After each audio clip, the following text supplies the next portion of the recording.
Quimera Audiolivros apresenta Os Mistérios do Karma e a Sua Superação. Um livro de Annie Besant. Sexta parte. O Karma da Índia. Há muito tempo, o East and West, jornal do Sr. Malabari, publicava um artigo que dizia que o karma da Índia seria o de ser conquistada, obviamente uma verdade, caso contrário essa conquista não teria acontecido, e que ela deveria, portanto, aceitar seu destino de servir, e não modificar as condições existentes, o que é, obviamente, um erro. O conhecedor de karma teria dito: os hindus não foram os donos originais deste país. Eles vieram da Ásia Central, conquistando a terra, subjugando os povos que ali viviam, e reduzindo-os à servidão. Durante milhares de anos, conquistaram e governaram, e geraram o karma nacional. Pisotearam as tribos conquistadas, fizeram-nas suas escravas, oprimiram-nas, aproveitaram-se delas. O mau karma assim produzido trouxe para eles, por sua vez, muitos invasores. Gregos, mongóis, portugueses, holandeses, franceses, ingleses. Ainda assim, a lição do karma não chegou a ser aprendida, embora os milhões de intocáveis sejam uma prova viva das perversidades que sofreram. Agora, os hindus pedem para fazer parte do governo de seu próprio país, e estão sendo prejudicados por esse mau karma nacional. Que tratem de pedir, enquanto podem, o aumento de liberdade para si mesmos, que tratem de resgatar o que foi feito a esses intocáveis, dando-lhes liberdade social e elevando-os na escala social. A Índia deve redimir-se do mal que fez e limpar suas mãos da opressão que antes exerceu. Assim, modificará seu karma nacional e construirá o alicerce da liberdade. O sentimento público pode ser modificado, e toda pessoa que falar com amabilidade e bondade com um subalterno estará ajudando nesse sentido. Entre mentes, todos os que foram levados para essa nação pelo seu karma individual, devem reconhecer os fatos como são, mas trabalhar pela modificação dos que são indesejáveis. O karma nacional pode ser modificado, assim como o karma individual, porém, do mesmo modo como as causas não tiveram continuação, o mesmo deve acontecer com os efeitos, e as novas causas adotadas apenas podem modificar lentamente os resultados que vêm se ampliando desde o passado. Calamidades nacionais. O karma que produz catástrofes sísmicas e outras calamidades nacionais carrega, em sua varredura, grande número de pessoas, cujo karma contém morte súbita, doenças ou prolongado sofrimento físico. É interessante e instrutivo observar a forma pela qual as pessoas que não têm essas dívidas são tiradas para fora da cena de uma grande catástrofe, enquanto outras se apressam para se envolver nela. Quando um terremoto mata certo número de pessoas, sempre haverá as que escaparam milagrosamente, umas chamadas por um telegrama, outras por negócios urgentes, etc., e também milagrosamente há o afluxo de pessoas que chegam a esse lugar, a tempo de serem mortas. Se tal chamado fosse impossível, para os que devem se salvar, então um outro arranjo, por exemplo, uma viga que evitasse o desabamento de grandes pedras, os protegeria da morte. Quando está para acontecer uma catástrofe, as pessoas que têm o karma individual apropriado reúnem-se nesse lugar, como na enchente de Johnstown, na Pensilvânia, no grande terremoto e incêndio de São Francisco. Num terremoto no norte da Índia, há muitos anos, houve vítimas que se tinham apressado, afobadamente, para serem mortas. Outras deixaram o lugar na noite anterior, para serem salvas. A catástrofe local é usada para acabar karmas particulares.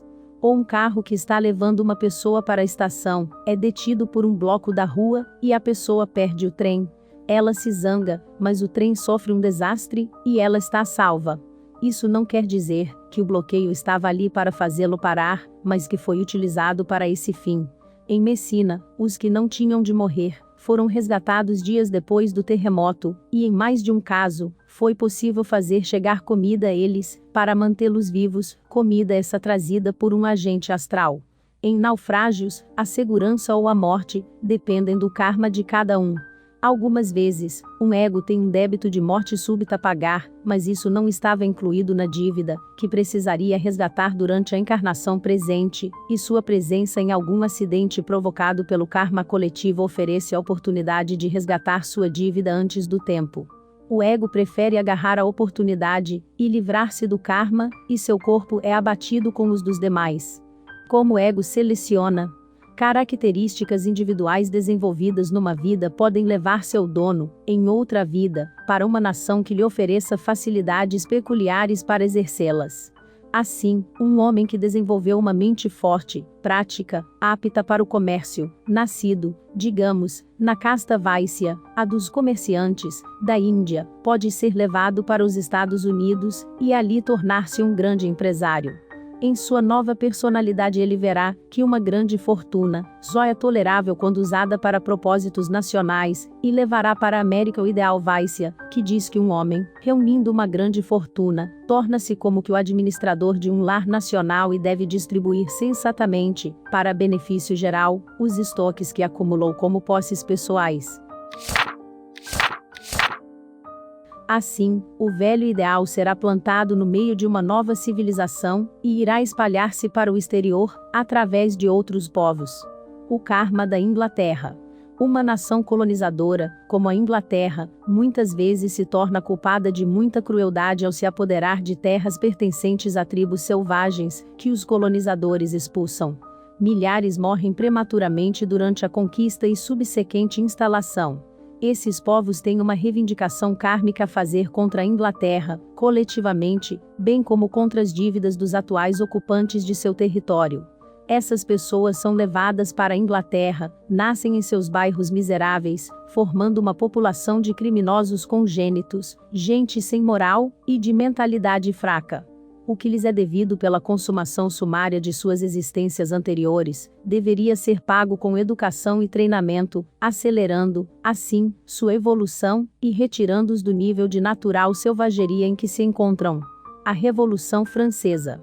O egoísmo e a indiferença coletiva dos abastados para com os pobres e os miseráveis, deixando que se corrompam em antros superlotados, num ambiente estimulador do mal, traz para eles próprios perturbações sociais, intranquilidade trabalhista, combinações ameaçadoras.